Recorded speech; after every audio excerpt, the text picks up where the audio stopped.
Okay, well, hello everyone. Welcome to this CPD session on designing data collection and analysis. Now, um, if any of you have ever taught research methods before to students, you'll know the pain that is involved in trying to do so in 1 hour, which is really it's my task today to do so in 1 hour. So really, we're not going to cover even a scratch of the surface, but my aim today though is rather to make sure you've all got a bit of an idea about ways in which you could design your scholarship projects and designing data collection and analysis around those scholarship projects and pitfalls to look out for and where to concentrate your efforts.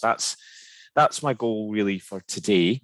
But also kind of a secondary goal for today is to realize that people like Sarah and myself, and obviously many others on this call, are actually sources of a lot of information and support. So you're always welcome to contact us and either independently or through the various networks that exist around scholarship for a bit of support or guidance, or even just chatting about an idea, some of which we might do today. So I'm just going to try and arrange my Zoom window here. So one of the things I want to try and achieve today is discussing different ways in which you can look at data and collect data for different purposes, really. What kind of data do you need? How do you plan it? How are you going to consider analysing it in terms of an overall research design or scholarly design for a project?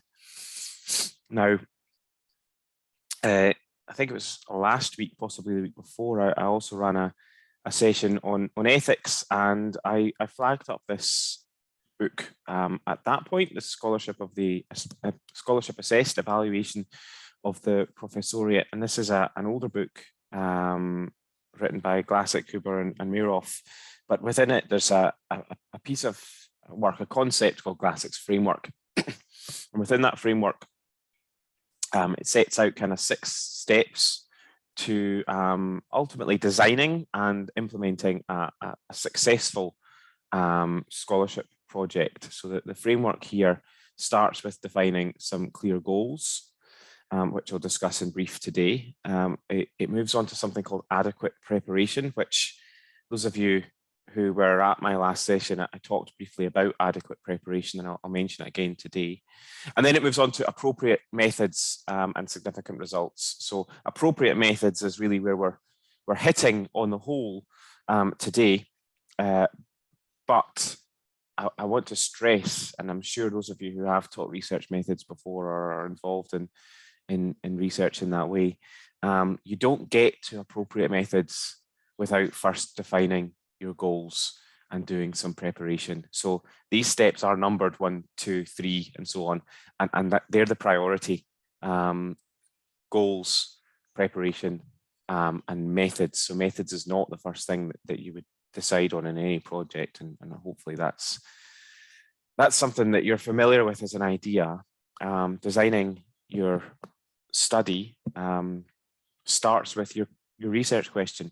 What is it that you're trying to find out? What is it you're trying to find out about your students? What is it you're trying to find out about your teaching, about the environment? Whatever it is that your project is going to look at, step number 1 involves defining your research questions and ultimately your goals for that project. Now, to reiterate what I said in a previous session, the next step beyond that is called adequate preparation, but what that actually means in real terms is, what do you know about the field? Who has looked at this before? Who's done some work in the area that you're investigating before? Effectively, what's your review of the literature? What have other people done? And I can't stress enough, and I mentioned this last time as well, I can't stress enough the importance of spending time and effort on defining those goals and on doing that groundwork, that preparation work, for a number of reasons, as hopefully will become apparent in some of the later slides this morning.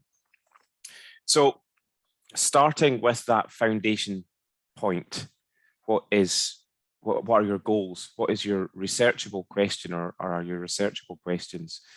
Again, I'm just going to move my Zoom window because it's covering bits of my screen that I quite like to see. There we go. So in terms of creating a researchable question, it's important, I think, to think about the journey from an interesting concept that you've thought a lot about into something that is answerable or researchable. So this little process here from Green's book about researching social life, it's a social sciences research design book, and it's pretty handy actually.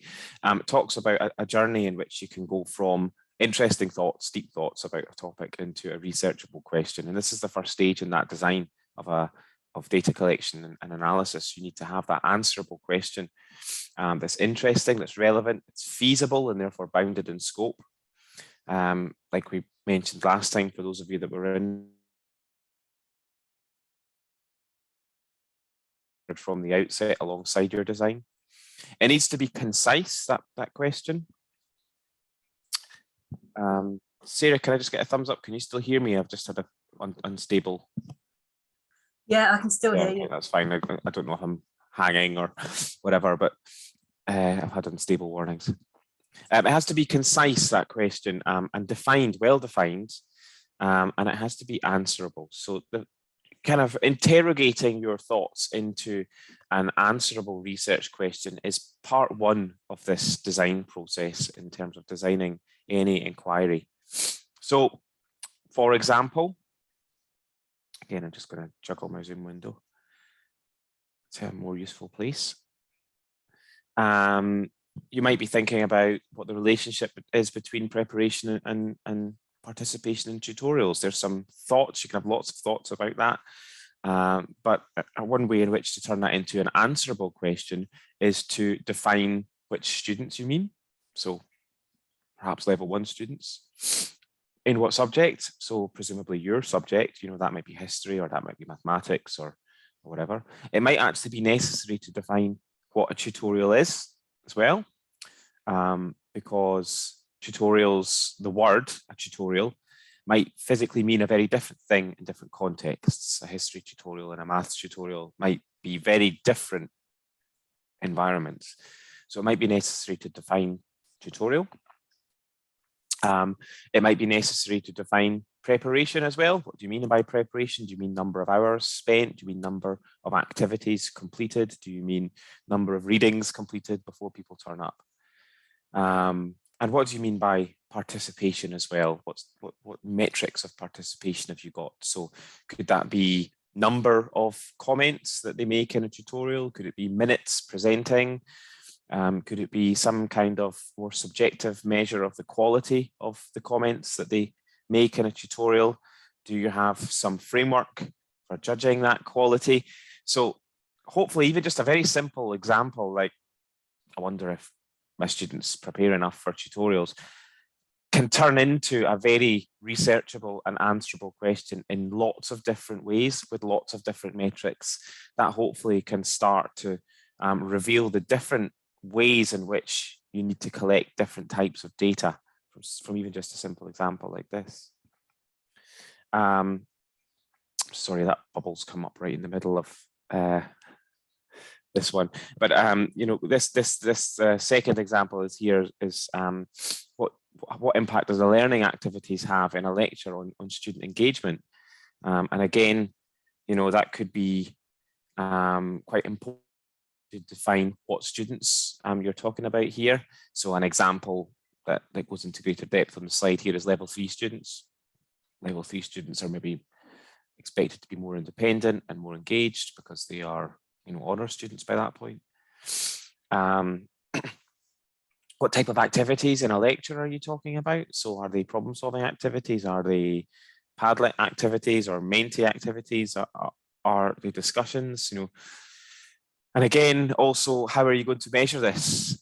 So the example here suggesting you can measure their perceived engagement. So students would indicate how engaged they felt through some metric, which you need to explore and prepare for.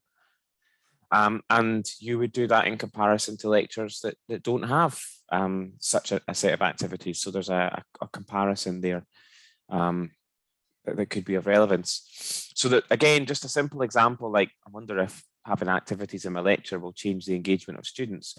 That can be turned into an answerable question in a number of ways, with a number of carefully considered definitions for each of the factors involved. And that can lead you to very different data types as well in terms of how you're going to collect that data. So again, these two examples hopefully reveal the necessary depth in which even defining those initial research questions can influence the way in which you ultimately design and study and collect that data. Now, a bubble has come up here as well, saying, do you have any goals that we could work with for this session? Now, I'm quite happy at this stage, if you are as well, to invite you to present an idea or just a wee concept that you're thinking about working in terms of your future scholarship or current scholarship.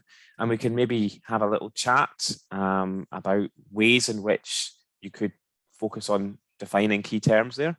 So what I'll do is pass it over to you guys for a few minutes. And if anyone has any ideas that, those deep thought ideas that you might want to look into in a scholarship project, then feel free to raise a hand or stick a message in the chat, and we can maybe discuss them briefly for 5 minutes or so just now.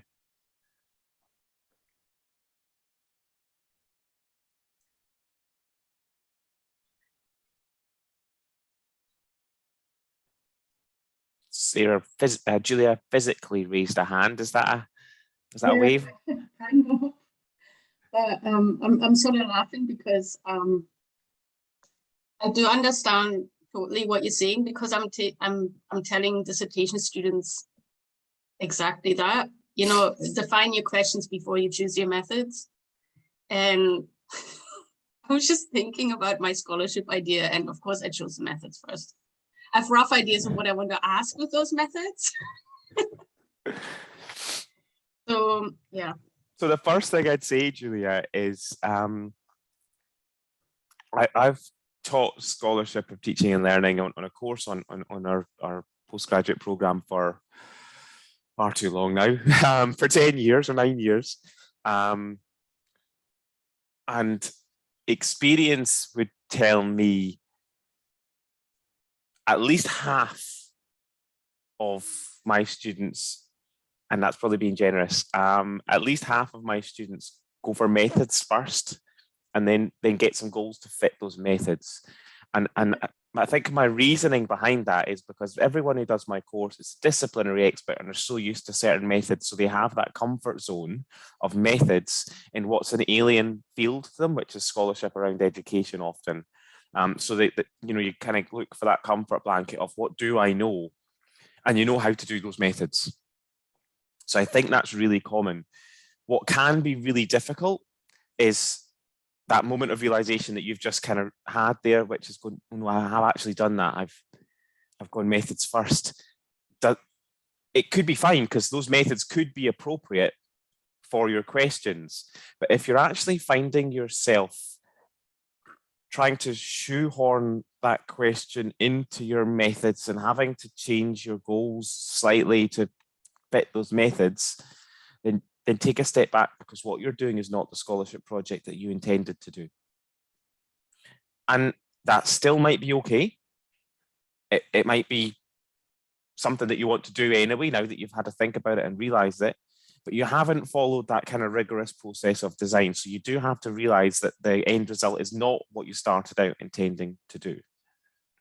So it's not necessarily a bad thing. It's just not the best thing, if you know what I mean. I hear you. I just find it funny that, we preach one thing and then we do the other.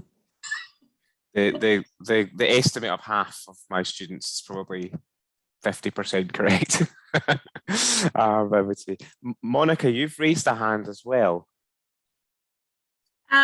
Well, in my case, I mean, I'm just jumping in here, but in my case, I'm already in the process of doing a project. So I've already gone through all of that, but I'm more focused on sort of the analysis. And I do have a method that I'm using, but I was sort of looking at, because in my case, my project is really quite exploratory. So it's not a question like so specific. So because it's a pilot project to develop a course, and I wanted to basically gather some data from qualitative data from the students and from staff and collaborators about their perceptions of this course, which has to do with decolonizing our teaching in archaeology.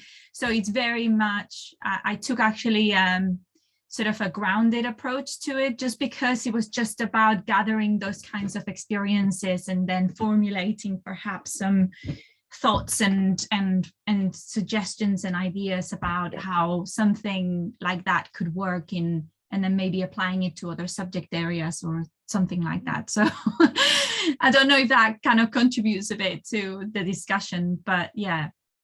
We will kind of return slightly to the distinction between exploratory and explanatory as well, just as a recap later on. Can you still hear me? Yeah. Yeah, okay. Getting odd feedback on my headphones now as well. Everything's going wrong today, Sarah. Yeah, so we will return to that, but certainly, you know, you mentioned a couple of things in what you said there actually that struck to me. First of all, you said it's a pilot study. Now, for a lot of people, I would say their first forays into scholarship ultimately end up being pilot studies, because there's so many things that you realize you could have done differently that you feel like you want to redo the project in some way. And I would start off by saying, don't be disheartened by that. It's a normal process for most people taking part in scholarship projects at this stage, perhaps even on this call. You're really quite early in that career trajectory when you compare, you know, your subject expertise that you spend years and years and years refining, and then you're doing this thing which is new. Yeah. So do be open-minded about the fact that probably all your studies to some extent at this stage are exploratory in some way, even if your study goals are more defined, because you're learning so much. Yeah. And again, one of the things I mentioned last time round, I think in a previous CPD session, I'm writing a paper just now with some colleagues who took part in a first early stage scholarship project, and the amount that was learned through doing the project about scholarship was infinitely more than the amount they learned about the research questions that their scholarship project was based on. You know, the process of doing scholarship as kind of an apprenticeship, you know, rather than formal training that you maybe have done in degrees and things like this for your subject. That process is so vital as well, that taking all these kind of points on I wish I did this differently, I wish I did that differently, that reflection is so important. That's very reassuring as well. So again, because it is my first project. Yeah, and I mean, the amount that my colleagues learned, and even that I learned through supporting them as well, and reminding myself what it's like to be new in that area, was huge, absolutely massive. And that's really where my re-emphasis on define your goals, do your preparation, and then turn to methods. That's why I kind of try and beat that message out, because there's a huge amount of learning to be done in those stages that if you are very focused on them, you can probably get more out of them, even if you're making mistakes, you know, in terms of what you do. Does anyone else have any potential project goals that we could just have a wee think about just now, or are you happy for me to move on? Stick a hand up or shout out, either's fine. Oh, Noreen. Mute myself. Hi everyone. Yes, I have a project, or I've got ideas around a project on looking at peer review within teaching and learning, and what kind of impact that has on their summative assessment results. So if we can, and part of that comes, I'm actually new to Glasgow University. I was going to say GCU. We know where you came from there. that comes from my frustration with, I've been doing this for a long time. I've been in higher education for a long time, and I've seen the changes in student engagement. And I sometimes feel almost that the responsibility is with the course leader, the module tutor, that they've got to get the students through a particular piece of coursework. So I'm looking at peer review as a form of trying to encourage the students to take some more responsibility for their learning by actually discussing, and having peer review opportunities focused around assessment. So they're not just relying on the one person, which is the tutor or the coursework leader, but they take some of that responsibility on themselves. So that's an idea that I've kind of been formulating in my head. Yeah, so that's a great little example for us to discuss. I mean, I again, as I mentioned a moment ago, I teach a scholarship course on one of our postgraduate programs, and this little activity is something that we'd probably spend hours on, or at least I would spend hours on, on Moodle or in class or whatever it would be, discussing lots of ideas. So to have one to work with is really, really useful. Straight off the bat, who are your students? This might be relevant.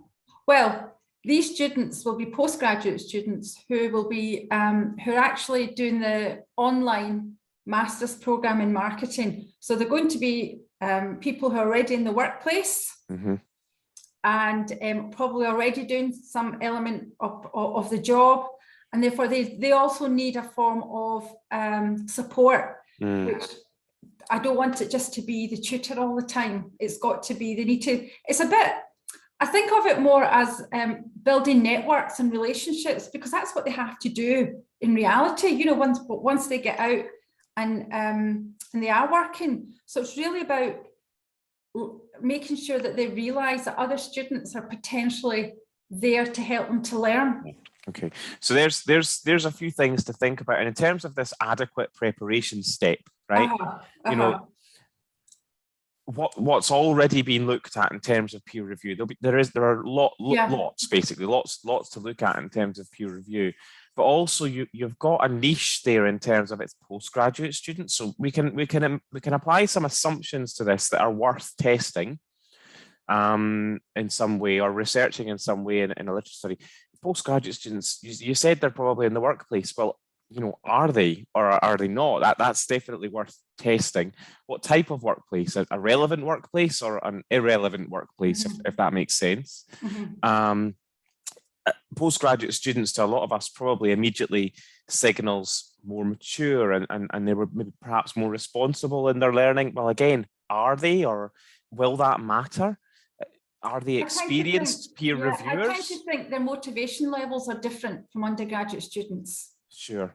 Yeah. So these are things worth perhaps investigating around your adequate prep, almost like building that literature review into that. Yeah, you're right. All those factors.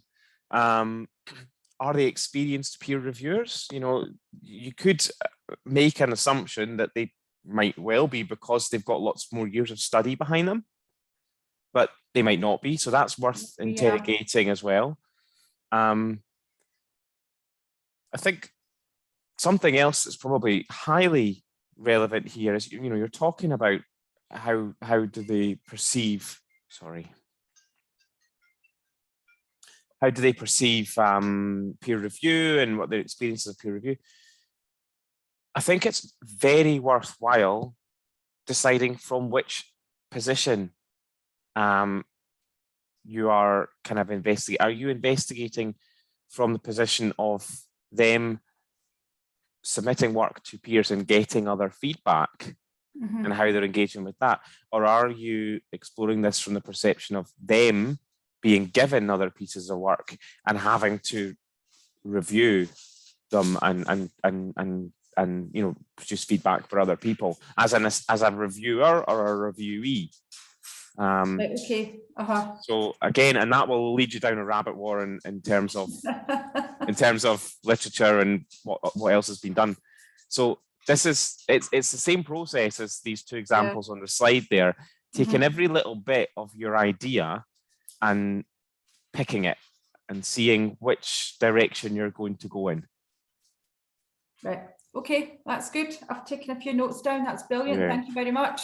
And I think if anyone else has got, other ideas in the same vein, that process of picking away at the ideas and seeing which direction you go in, what possibly could, if someone else hears the idea, what could they possibly take from it at this early stage?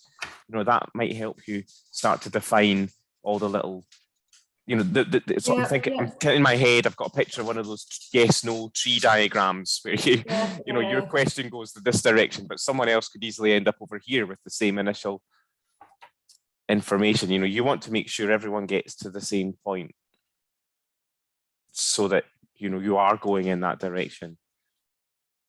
Yep.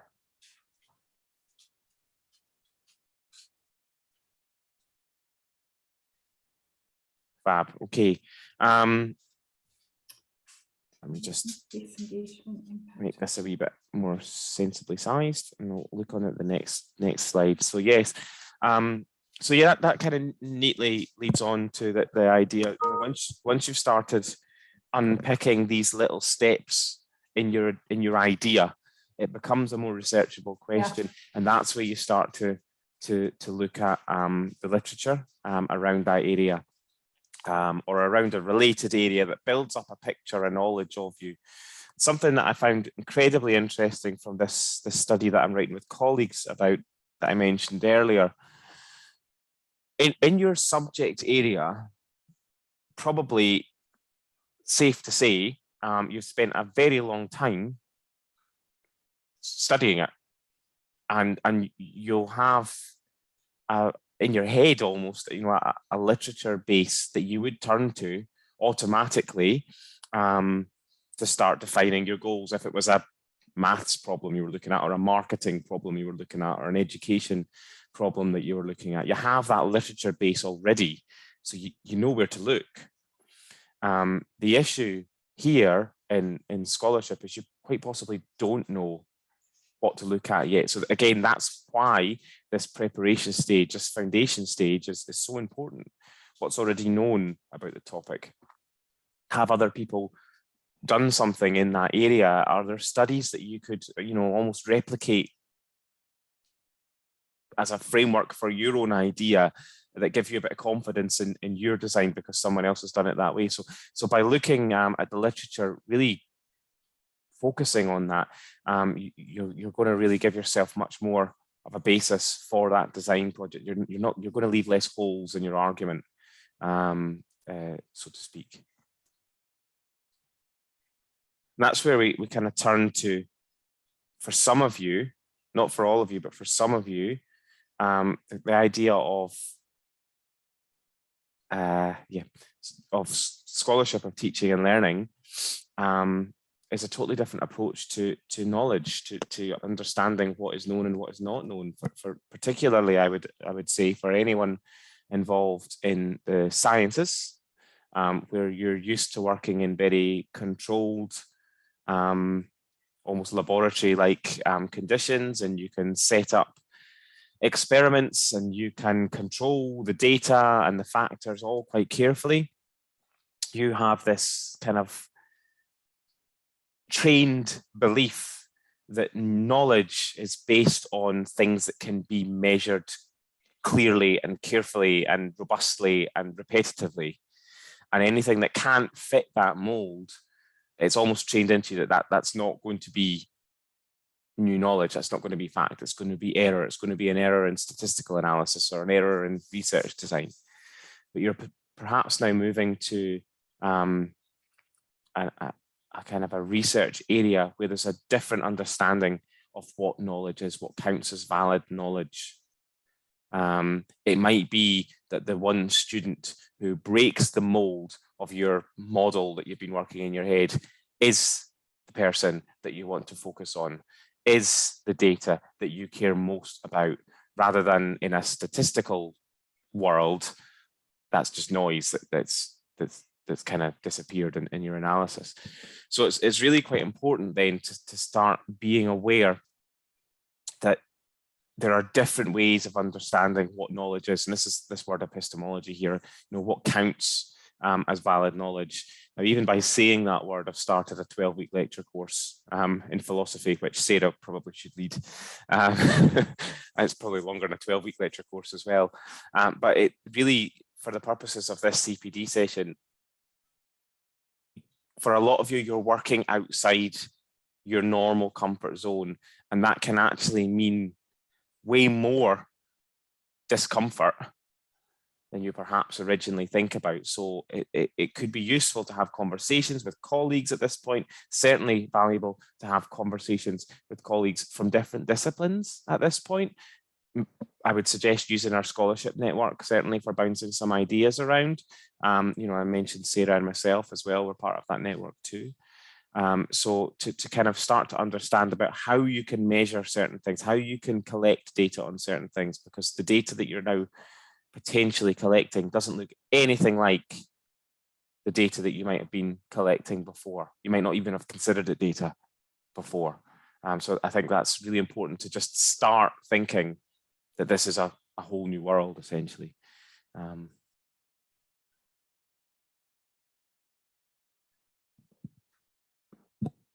So yeah, knowledge, what counts as knowledge? Knowledge as, something's coming across in the chat.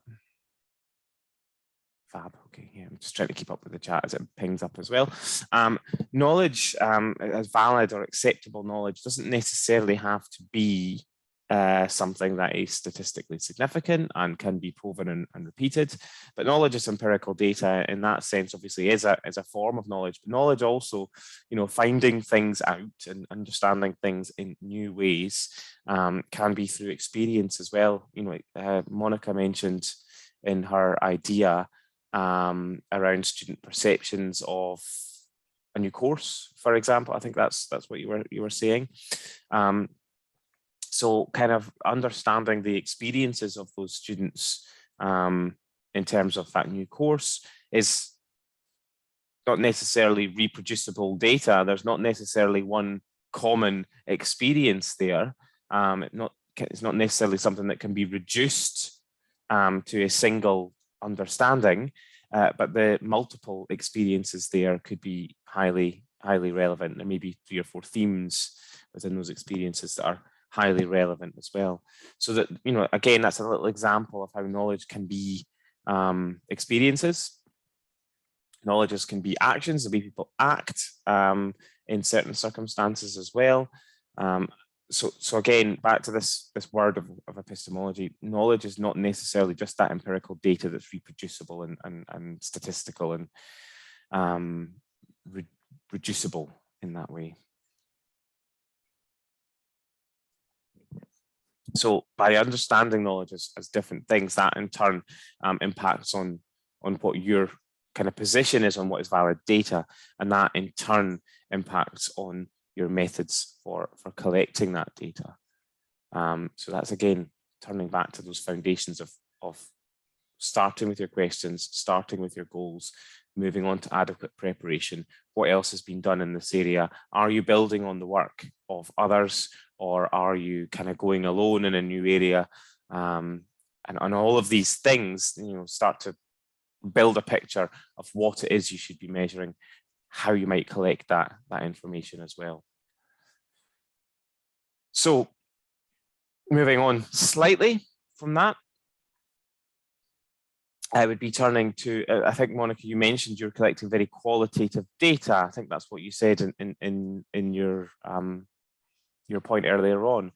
So, you know, do you want to know about experiences and people's actions? Then typically speaking, that probably is going to be a more qualitative data source that you're looking for and collecting, which obviously impacts on how it's analyzed, because qualitative data is not necessarily something you're going to be able to reduce to a single number in statistical analysis. But there are ways in which qualitative data can be looked at and grouped and themed. And that's a different conversation. And again, it's another 12-week lecture course probably. Or do you want to find data that kind of overwhelmingly proves something, that kind of, leans to a particular specific understanding or generalizable outcome from something, chances are, if that's the case, then a more quantitative approach would be something that you would look at, and in which case you would turn perhaps to more statistical methods. So that there's two kind of fundamental research paradigms there in terms of looking at a qualitative approach in your design, or a more quantitative approach in your design. So that's two initially separate paradigms that we can look at. But, and again, almost reflecting back on Julia's point earlier on, is it actually going to be a bit of both that you're looking at? Because I would argue that a lot of people who are at the early stages of this career trajectory are very confident in particular methodologies, but the questions that they're asking are kind of eking into other areas. They're leading into other methodologies that they're less confident in. So quite often, particularly at this early stage, it wouldn't be uncommon to draw from a both research methodology and take a mixed methods approach. It's not uncommon. It provides a bit of a safety blanket for a lot of early career scholars as well, because you've got that area that you're very confident in and an area you're less confident in, and they can work together to both build your confidence and help you learn in scholarship, but also to answer your questions as well. I mean, that's obviously something that you're aiming for. So in terms of those mixed methods, there's a couple of ways in which you can view your research design. And the first way would be a sequential approach. So a sequential mixed methods approach is where either a quantitative phase of study is followed by a qualitative phase, and the first step informs the later step, or the other way around. A qualitative phase starts the process, and then a quantitative phase thereafter follows it. So within that second one, that sequential exploratory design, Monica's idea there, mentioning this earlier on, that qualitative phase maybe collects lots of information from a few participants about things like experiences and perceptions. And then that quantitative phase could look at how prevalent these might be, to try and iron out the loud voices from the quiet ones, because in a very qualitative study, you hear the loud voices, but they might not be the most prevalent. So you could easily bias an outcome there by focusing on those louder voices. So that exploratory design there is kind of finding out what's going on and then seeing how much of it's going on. And it's very exploratory at that point, and that can have an impact. The other way around, an explanatory approach, flipping that process, you maybe have some kind of quantitative data collection phase to begin with, in which case you see, and this is the important distinction, you see how much is going on in the areas that you measure.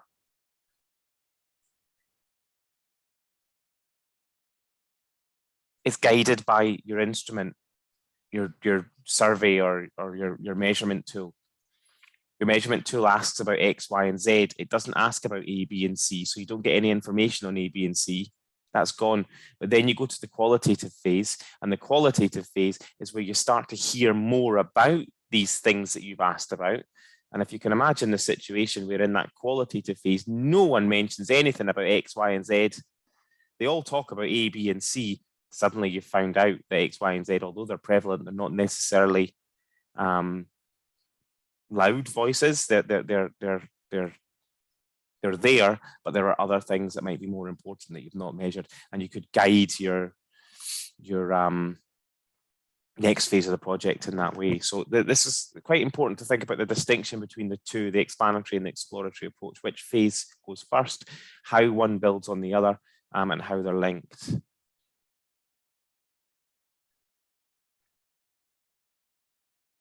This is not the only way, though. This is an approach to mixed methods research where you do look for a triangulation of your findings between the qualitative and the quantitative phase, but critically here, one is building on the other, and there's a time sequence involved. You know, one phase might be in the first 5 weeks of a project, the other phase might be in the second 5 weeks of a project. So there's a time phase going on there. One follows the other in time. But equally, there may be some instances where it's relevant to your project to conduct both phases simultaneously or approximately simultaneously. That would be called a concurrent mixed methods design. So concurrent happening at the same time, concurrent triangulation. And again, you know, it could be that you've got 2 phases of your project running at almost identical times. So the quantitative and qualitative arms going on at the same time, starting at approximately the same time, finishing at approximately the same time, but building on each other and aiming for triangulation. Critically here, obviously, one arm doesn't feed into the other arm, but rather they're both kind of in parallel, finding things out. And in an ideal world, they'll find out similar things and you'll meet in the middle. That won't happen though. You'll find out some things and you'll meet in the middle, and it'll be, you know, a mixture of things.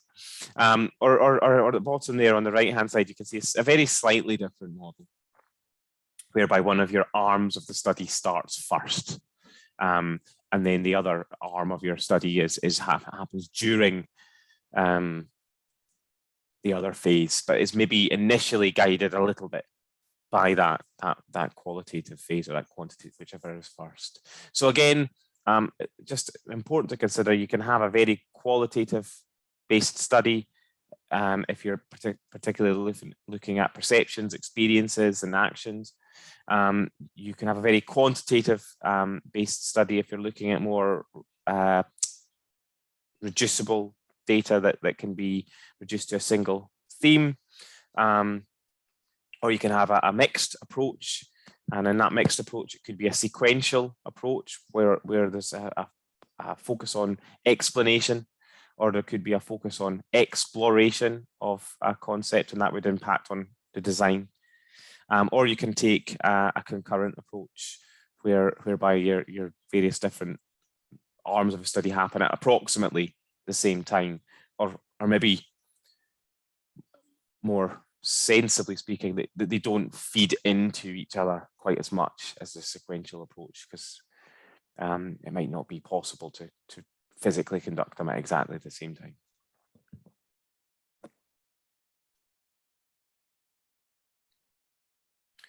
And so in terms of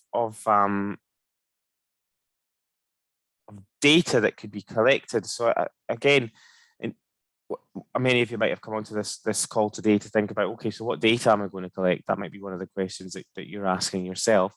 And again, what data you collect depends on your question.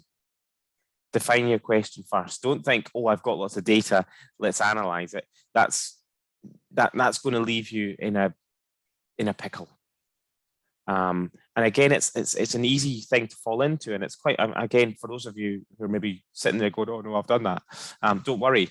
It is something that is quite common. There is a huge amount of data available on our students at any one point in time. You've got evaluations, you've got NSS, you've got experience surveys, you've got My Campus data, you've got assessment data, you've got absolutely tons of data left, right, and center that exists on your students, relatively easy to hand, easy to get to. So it's quite easy to let data drive a project. But that's the wrong way round. In an ideal case, you would let an interest turn into a question that then you design data collection to answer that question. So the question drives the project. And here's an example of how that question could and should drive the project. So if you're interested in things like your learners' preferences, your learners' experiences, your learners' experiences and satisfactions and things like this about a particular aspect of teaching, learning, assessment, university study, whatever it might be, then the data that you collect is going to be similar to the data collected from things like student satisfaction surveys, course evaluations, NSS data.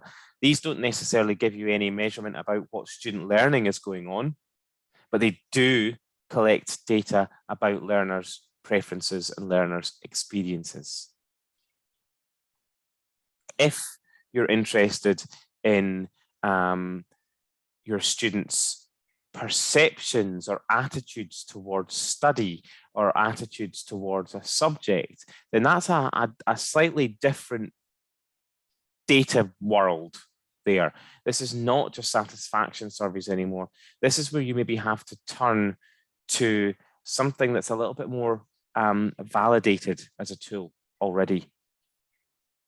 An attitudinal inventory of some sort that maybe has been published and tested in the field or in a similar field in some way. I'm drawn to the example that I've talked about earlier, which was working with colleagues in statistics, and we looked at students' attitude towards statistics, and there's a handful of surveys that exist that explore students' attitude towards statistics. And they've been validated, measured, and used for a number of years. But by looking at what inventories are available that have been tested, you can make an informed choice about which ones you want to use and which ones you don't want to use. But at that sense there, you're a lot less safe if you make up your own survey in this instance compared to learners' preferences and reactions, because the level of data there about maybe modification of attitudes, understanding attitudes and perceptions is perhaps a little bit more involved and a little bit more in need of validation and testing. So there's a different level there of data. If your question is maybe more about, okay, how have my student outcomes changed as a result of something I've done in my teaching? I think Noreen's example was a little bit related to this.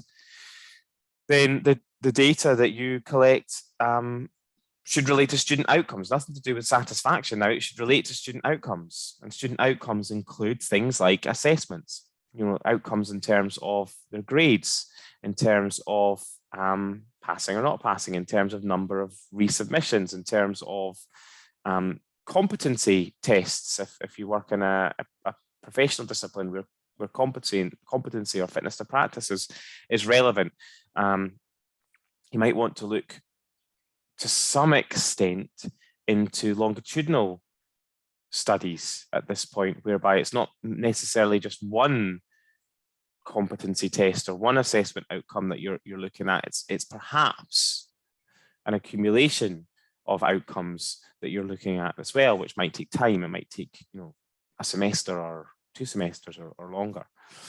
So again, the type of data that you're collecting there is very different, and probably leaning more towards quantitative data as well by this point, in terms of the type of data that answers a question about does someone know something, does someone have a skill. It's a bit more quantitative perhaps in some respects at that point. Not necessarily, but it can be. Or are you looking at data that maybe involves a change in learner attitude, a change in behavior, a change in the way someone practices, maybe if again back to a professional discipline, a change in the way someone practices. At that point, again, you're looking at very different data. Again, you are talking about assessment outcomes, perhaps. You are talking perhaps even about longitudinal at that point assessment outcomes, because have they actually changed their behavior permanently, or is it quite cynically, for the purposes of the test that was carried out on the 5th of May? So do you have that impact on behavior? So you might be looking at outcomes more longitudinally. You might also be looking at different stakeholders' views of that change in behavior at that point as data. So one of the examples that came into my mind at this point was, I see Gabriella's on the call, but we've got, you know, students potentially going into practice in schools under the supervision of a teacher for 3 months or 6 months or 1 year for probationary work, at which point, you know, you're getting some feedback from the school, from the teacher perhaps, in terms of their performance over a very long period of time, months or even a year. But that stakeholder, that teacher who's the mentor for that student, is potentially that source of data now about that change of practice. You have a similar thing going on in medical education, where students go into practice under a very supervised regime for a year or so, where they've got someone overseeing what they do for a long time. They're a stakeholder in that student's learning as a probationary member of staff or whatever. So that's where, you know, that long-term change in behavior, that long-term fitness to practice, if you want to call it that, comes into play as a source of data. And again, that would be probably more qualitative at that point as well, because you're seeking the opinion of this external party. So the question, focus, drives the data that you should be collecting. That's the idea. The reality is, often we've got a lot of data, so you know, back to Julie's idea, you mold the question to fit the data that you've got, which could be fine, but it does bias things. It does break the mold of good research design. So you do have to kind of buy into the fact that you're making certain compromises if that's the case. Just seeing there is a couple of things in the chat. I'm going to try and catch up on. So someone's asked a question about, can we use course evaluations for published scholarship? So published scholarship, you would have to secure ethical approval for that. For scholarship that informs changes to your practice that you're keeping within the kind of local area, the local environment, the school who's, you know, doing the evaluations, that's a different story at that point. That's not necessarily something that you would need to gain ethical approval for, because that's scholarship for the purposes of professional development and professional practice, and it's personal, or personal to maybe course teams or program teams. As well. So that's a different, you don't need ethical approval for that, because the goal of that is different. If your goal is to go public, at that point you would need to consider ethical approval. Okay. And can there be a mix of these? Yes, absolutely. Absolutely, there can be a mix. And that's why we talked about mixed methods as well earlier on. Your goals can straddle, you know, these boundaries, in which case you maybe do need a mixed approach to your design.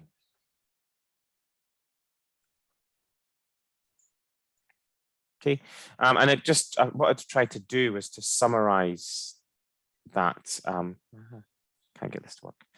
I tried to summarize that that idea through a couple of data sources that might exist as well. I'm desperately trying to move my Zoom window to the bottom of the screen so that I can see it, but it's not playing ball. A second, sorry. There we go. So in terms of learner preferences, I've already mentioned some of these, but these might be sources or ways in which you can try and collect data. But learner preferences include course evaluations, the National Student Survey, PTES survey, that's the Postgraduate Taught Experience Survey. Some kind of validated instrument around learner preferences also is a tool which you would find in your adequate preparation. You know, that's something you would find and see and make a decision on. CATS is not the animal. But that's classroom assessment techniques, which is actually in reference to a book called Classroom Assessment Techniques, which you'll find in the library. The author's names slip my mind at the moment. I think it's George and Cowan. but it's just, I'm having a mind blank. But classroom assessment techniques is the kind of North American term for classroom evaluation techniques, or module evaluation questionnaires, for example. Different ways in which you can collect that evaluative data. Attitudinal data could be something more observational, observing the attitudes and behaviors in some way that are going on, through some form of observation, some form of slightly more subjective data collection. It can be through validated instruments. It can be through other sources of I've said big data there, but it's like national survey data that we can turn to, national student survey data and things like this. It's not necessarily big data in real terms. Attendance data, you know, other things that maybe can be gleaned in some way or another through certain collection techniques. Student learning gains, I mentioned a few of these, but just ways in which it can be designed. You can collect assessment data, grades, things like this, for example. Pre-entry data, you know, in terms of seeing where students were and where they now are. So that's learning gains in some way. Confidence logs, you know, that's a slightly more qualitative way of interpreting learning gains. How do students feel about their learning? Because the assessment technique that they've been given might not necessarily bring out the right results for that student. You know, you can use a pre-post test model where you quiz students before something happens, you quiz them again after something happens. You can attribute some of that change to gains made during the learning process.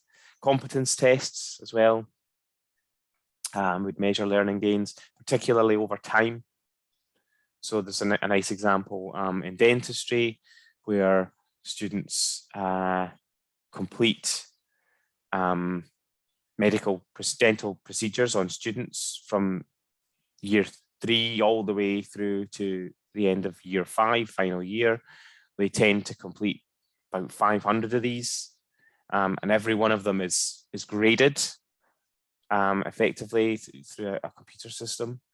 And you can see this trajectory of students getting, you know, just generally better grades over time as it increases up the kind of grade profile. And then eventually they tail off at ideally something above competent, but not necessarily, as we found out in certain studies, but ideally above competent. But you can see this learning gains, where it happens, where it's most critical, because the gradient's the steepest, and where they should be and where they are and where they are not. So again, a longitudinal study there. And that's when I turn to the behavior data about, again, observations, stakeholder views about people's behavior, and longitudinal data that indicates how long-term a change in behavior or a competency exists, for example. So there's some ideas there, hopefully, about how to create the overview of what your research will look like. And then it is over to you, unfortunately, for the specific tools. Some of you might have other ideas about other sources of data. So we are just about to finish in a moment or two. And on that note, I'll open the floor up to anyone who's got other ideas about ways in which you can collect data you might have experienced or heard of that would be useful to chuck into the call. Yep, Gorana. Hi, thanks for this. This was very useful. So just maybe a few more ideas of stuff that I've done with instructors previously. Was a focus group. I mean, it fits probably into some of the stuff that you mentioned, but focus group with students to probe further something that they put in the student evaluation or a questionnaire that you ask them about, that can actually give a good explanation of how different tics affected their learning behavior, attitudes, whatever you're after. Yeah.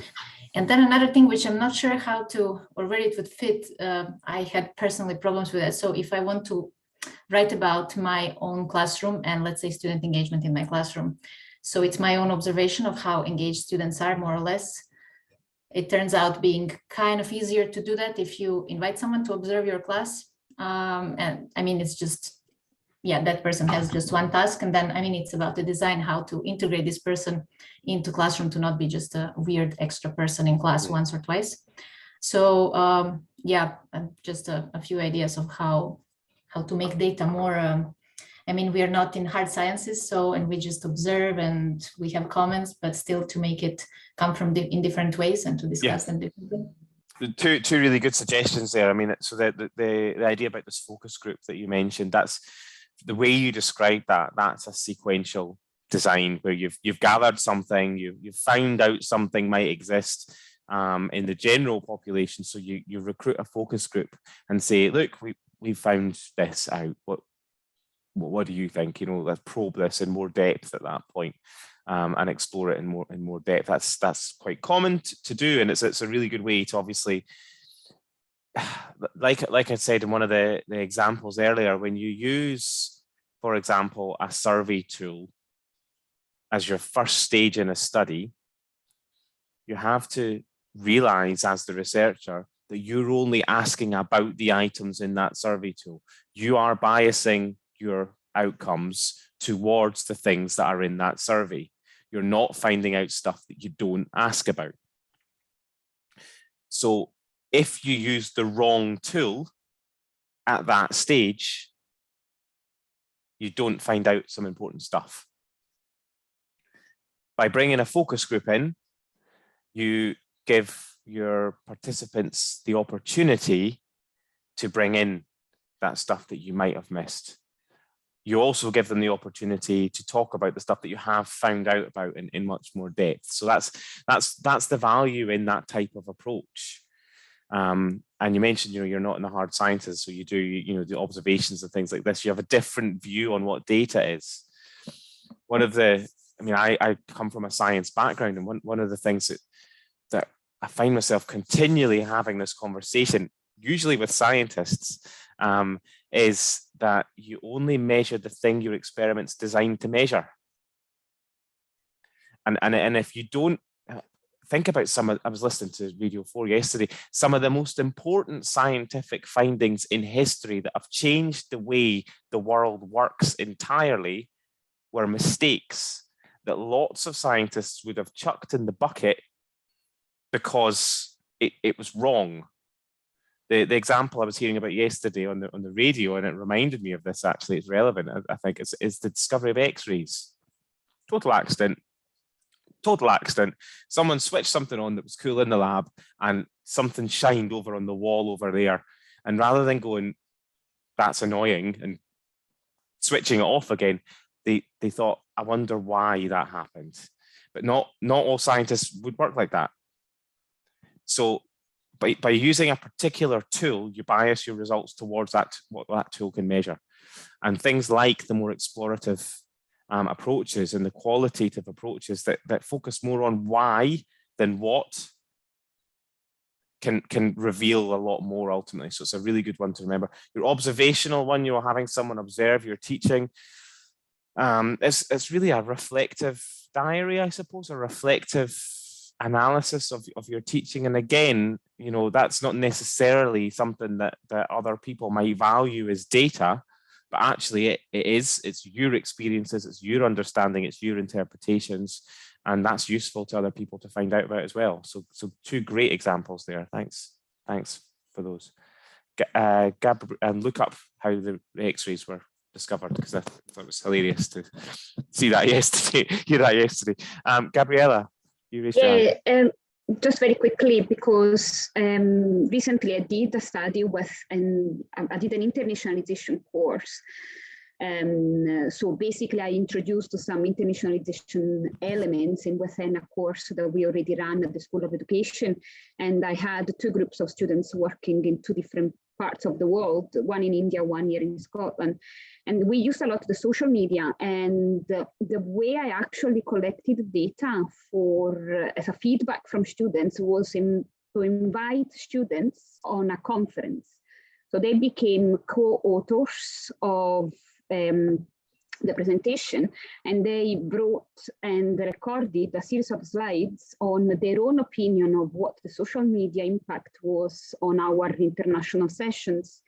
And that became for me a source of data that I'm now analyzing with thematic analysis And I will ask students, once I do the thematic analysis, to actually read it and confirm that that is what they wanted really, they meant, and if they wanted to say anything extra on top of that. Again, I can't quite categorize that way that you've done this, but it's certainly, I'm trying to think, certainly there are lots of ways to collect data in this kind of really innovative way, you know, effectively data submitted by students for one purpose. If you also have permission to use it in another, almost like secondary data in some sense, but it's not really, because you've collected it. Using it for a secondary purpose can be really, really interesting. One, and it might be related, I suppose. One which I've seen in the past was student assessment data, but it wasn't the grades that people got that was the data that was collected. It's what their assessments focused on. Like they maybe wrote essays, and so, you know, how did they write these essays? Not what grade did they get or whatever, but it was how they wrote them, what they saw as the important features that they've decided to write in the essay that was used as the data to illustrate what the students focused on or learned from a course. So it's kind of, you know, used in that secondary way. So again, you know, great example, and there's lots of little ways there to collect data.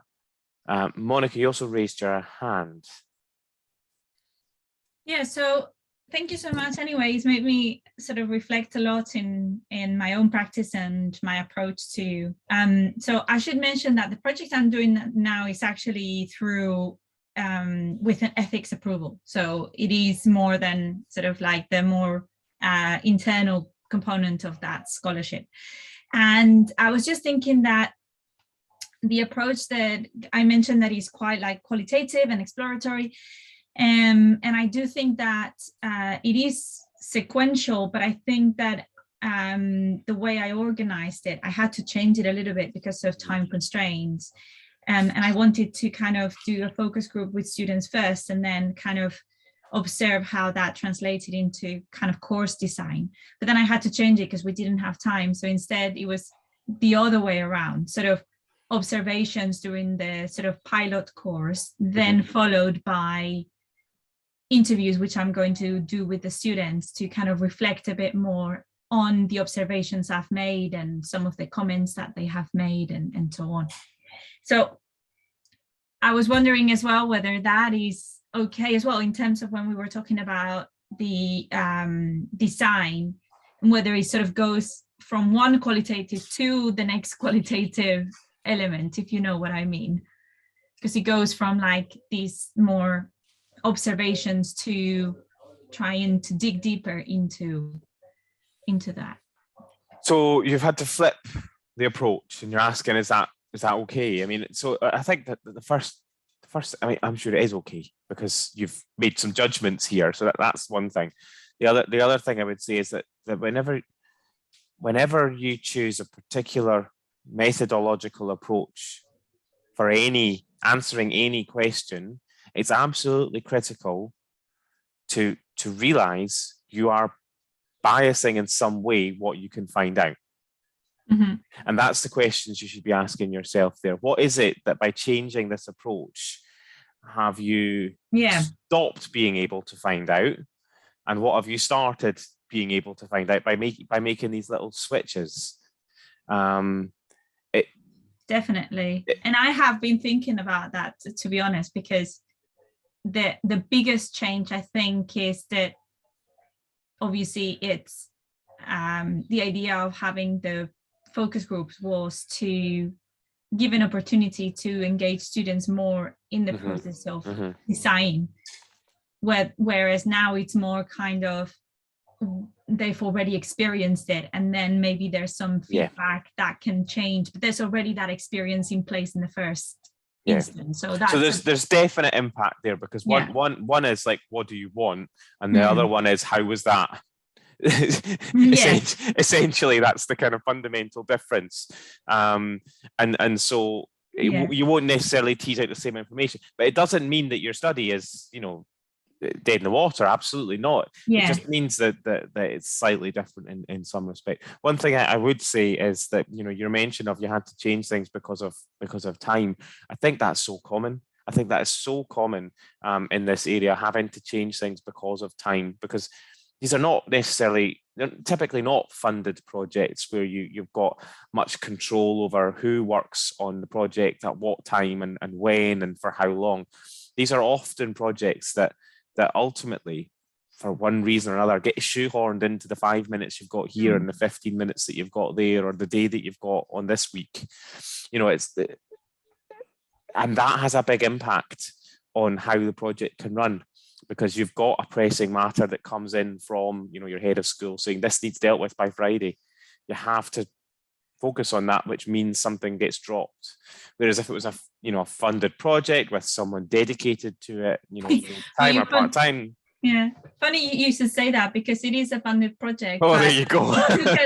It took us like literally 3 months to get through HR to have the person in place, and by that time it was but there's a point of learning straight away that, you know, they don't plan a project for this year, plan it for next year. But it is useful as well to think about that.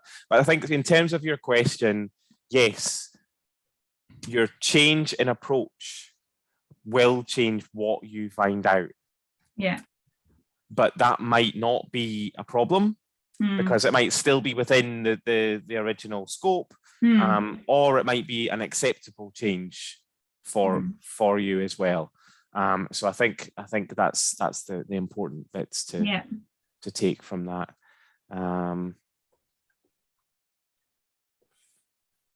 Fab. I think that we're over time, but that's not a problem for me. And I think that everyone else has gone. I'm still here. You're still here, yeah. I think it's just the three of us now. Yeah, okay, yeah. I wanted to ask a follow-up question to one of Monica's questions in the chat about using course evaluations for research data that will be published. I was just wondering, I mean, course evaluations, that's probably students' answers being like, oh, I think this is what I liked about this course, this is what I didn't like, and that's what we mean by course evaluation? Well, what I mean by my answer is the kind of EVASIS style evaluation. EVASIS. So EVASIS. Yes, that's for internal evaluation. That's exactly. But I mean, in some respects, it can be used as a sort of data for something. Yes. It's not designed for that because it's generic, but you might have a generic question. If you want to use it for that kind of public evaluation, you'd have to gain approval for that. And it does kind of change the purpose of EVASIS. And I think generally speaking, the kind of student evaluations team in the university don't want EVASIS used in that way. They just want it as a way for, you know, just continual improvement. But then what scholarship, what a lot of scholarship activities are, it's to improve. There's a slight distinction, a scholarly approach to teaching is what you've just described, using all these evaluations and other sources of data to improve your teaching and to keep it internal, to keep it within your team and to improve. That's a scholarly approach to teaching. The scholarship of teaching and learning is the distinction is that's public. That's something you're going to tell others about. So at that point, obviously the intention is to be public with it. So potentially, at which point you need ethics, but normally you had these, this could work, let me just try it, and then later you're like, no, you cannot do it retroactively. Like you have to get the approval before you collect the data. You normally that's really difficult. I know. Normally, I know. It's you can't get retroactive approval, which is just makes the tasks of doing public scholarship ever so slightly more difficult. But you have to be more strategic about it. And I would say that as you gain experience and in time, you start to see the ideas that have more legs than others. They have more potential than others, and so you go, right, I'm going to do this, but I'm going to go for ethics for this one. Whereas this other idea that I'm doing, that's that'll be great, but it's maybe not something I'm going to take that approach with yet. I think you get a feel for what maybe has more legs, and part of this comes down to this point I made earlier, and a few people mentioned it in the chat as well, around adequate preparation. you don't necessarily have that broad learning and teaching literature base yet. You might do, but you know, most people early career won't have that yet. No. So you don't necessarily know what's going to have legs yet. No. But eventually, you know, eventually you do build up more expertise, and obviously, you know, that's got more legs in this, and so yes, for ethics at the early stage. Okay. No, that's really good to hear, because in my case, like, I feel like it had legs, and then I actually really struggled a bit with getting the, you know, the contributions a bit more from students. I don't know. I think maybe the impact of the strike action, COVID, and all these kind of things, and it has been quite hard to, you know, because you're asking them to do something they're not getting anything from, other than, you know, helping you out in a way. And so you get quite a few, as you mentioned, you get a few kind of voices that are engaged, and then the rest, they just want to get through and do their assessments and whatever. And that's where, and I'm going to have to head off in a moment or two. Sorry. But that's where these kind of, again, with experience, these kind of more kind of clever, innovative ways of collecting data really help. Like Gabriella's idea about my students are doing something anyway, and I'm going to harvest that data. Yeah. You're not asking them to fill in a survey or to come to a focus group. You're asking them to do something as part of their normal course, but you're collecting it in some way. And there are intricacies there around informed consent and around, you know, right to withdraw or participate, and there are intricacies there, but they're all solvable. They can all be resolved. It's just how you harvest that data and making sure you siphon off, like, you're participating, you're not, or, you know, whatever it might be. So there are ways around this, but there are intricacies there to be careful of. But the key is, you know, in that case, you're potentially rich with data because all your students are participating in some way, and some of them will obviously consent to take part in the study as well, but it's all normal. It's all part of the normal process. You're not asking anything extra, and that can be quite a useful way of kind of harvesting that data. And that's where, and I've not really mentioned it here, but that's where the kind of bigger data around things like learning analytics can be quite useful as well. You know, because you've got Moodle statistics, you've got automatic logs, you've got time logged in, time spent on task, you've got all this data coming in, which could be useful to your study, that is just generated by students without them even realizing, no extra work whatsoever. And if you've got permission to use that data, then that can, you know, be a big source for you. But again, it all depends on the question. It depends on so many things. All right. Thank you so much, Michael. I won't take more of your time. Great. That was really helpful. Yeah, well, I'm glad. And if you do have any questions, give me a shout. That's not a problem. I just need to run off just now. Nice to meet you. Thank you. See you later. Bye for now. Bye.